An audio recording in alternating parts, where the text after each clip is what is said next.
Bonjour mesdames et messieurs, je suis Maître Seri Zokou, avocat au barreau de Bruxelles et à la Cour pénale internationale. Je m'exprime ici en ma qualité de membre de l'équipe de défense de M. Charles Blé Goudé, président du COJEP et ancien ministre de la République de Côte d'Ivoire. Mon propos s'inscrit dans le droit fil du courrier adressé ce jour sous la signature de Maître André Claver, avocat de M. Charles Blé Goudé, à la chaîne de télévision française TV5. En effet, le 26 octobre dernier, dans le cadre de l'émission 64 minutes, le présentateur de celle-ci, M. Mohamed Kassi, s'est cru autorisé à porter atteinte à l'honneur et à la considération de M. Charles Blé Goudé. M. Kassi, en effet, n'a pas hésité à attribuer à M. Charles Blé Goudé une formule qu'il a lui-même qualifiée de fameuse, en l'occurrence, à chaque Ivoirien son français. En agissant ainsi avec légèreté, M. Kassi se rend responsable d'un acte de diffamation à l'égard de M. Charles Blé Goudé. De ce fait, il nous incombait, en tant que ses défenseurs, d'interpeller ce journaliste et sa chaîne à l'effet d'émettre les plus vives protestations. C'est ce que Maître André Claver a fait au nom des conseils de M. Charles Blé Goudé ce jour. En décidant de réagir ainsi, nous entendons d'abord faire rétablir la vérité par la chaîne TV5.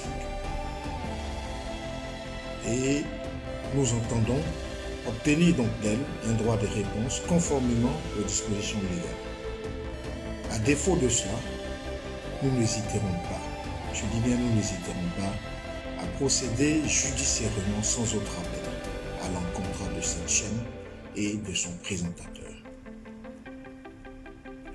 En effet, comment peut-on comprendre que plus de 18 ans après le début de la crise ivoirienne,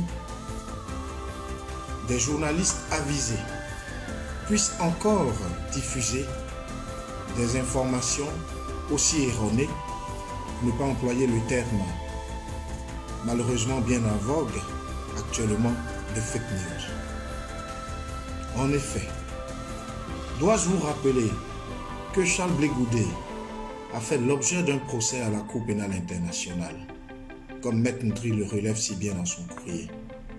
Procès qui a duré de longues années et au cours duquel des milliers de preuves, ou supposées telles, ont été brandies.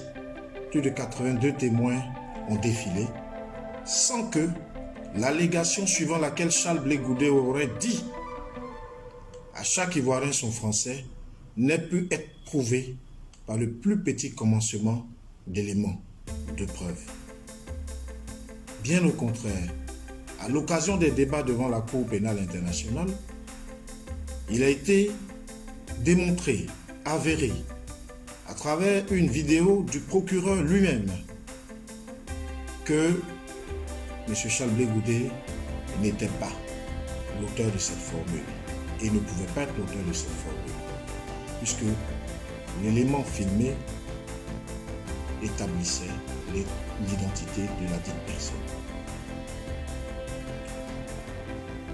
À partir de ce moment où Charles Blé Goudé, au terme d'un procès héroïque mené par lui-même et par sa défense, a été acquitté de toutes les charges portées injustement contre lui, il n'est pas dans nos intentions de laisser se développer à nouveau contre lui une campagne de dénigrement, une campagne de vilainie, comme cela a été le cas depuis que ce monsieur a décidé de s'engager pour la défense de sa patrie, pour la défense des valeurs de la République ivoirienne. Non, nous n'accepterons plus jamais que ce soit de la presse ou de tout individu quelconque que M. Charles Blé Goudé soit chargé d'actes et d'actions qu'il n'a point commises ou dont il n'est point responsable. Nous disons donc, à compter de ce jour, que l'équipe de défense de Charles Blé Goudé a pris toutes les dispositions utiles afin que quiconque s'avise à porter atteinte à son honneur et à sa considération soit traduit devant les juridictions compétentes et réponde de ses actes. Voyez-vous, la Côte d'Ivoire est à nouveau plongée dans les affres d'une crise qui cette fois-ci est préélectorale. Et le traitement de l'information, si elle n'est pas juste, s'il n'est pas juste, est de nature à dresser les gens les uns contre les autres.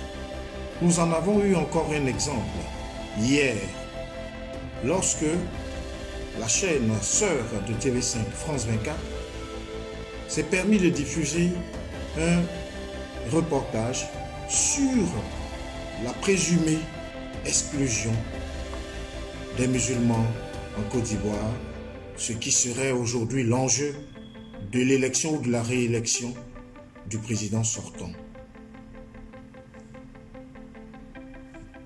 Il a fallu une réaction de masse de tous les Ivoiriens, toutes tendances confondues, toutes religions confondues, pour emmener cette chaîne à retirer son reportage, reconnaissant ainsi qu'elle s'était trompée. Par conséquent, nous considérons que de vouloir faire revenir à M. Charles Blé Goudé et de lui faire porter le chapeau d'actes qu'il n'a pas commis dans un contexte actuellement aussi délétère, cela revient en réalité à vouloir établir un lien entre lui et les événements en cours en Côte d'Ivoire, en essayant de rappeler dans la conscience collective de certains des souvenirs douloureux auxquels d'ailleurs il a été étranger. Cela, nous ne pouvons pas l'accepter. Voici le sens de notre réaction de ce jour et nous voulons appeler les uns et les autres, et notamment la presse, aussi bien nationale qu'internationale, à travailler conformément aux valeurs de vérité, de justice et dans le respect des règles, bien entendu, qui régissent leur profession. Il est vrai qu'on peut se tromper une fois, persévérer dans l'erreur est diabolique et cela dénote d'une volonté de nuire. C'est ce que les latins disent dans la formule errare humanum est, perseverare diabolicum. En ce qui regarde M. Charles Blé Goudé et en ce qui regarde ses conseils, nous pouvons faire nôtre ce proverbe qu'il affectionne: on ne peut pas se perdre deux fois au même endroit dans la même forêt. Ce qui, en termes de langage ivoirien, nous amène à dire que c'est le premier gaou qui est gaou, le deuxième gaou devient nyata. Plus jamais nous n'autoriserons à ce que le faux soit diffusé en ce qui concerne non seulement M. Charles Blé Goudé, mais également la situation ivoirienne. Je vous remercie.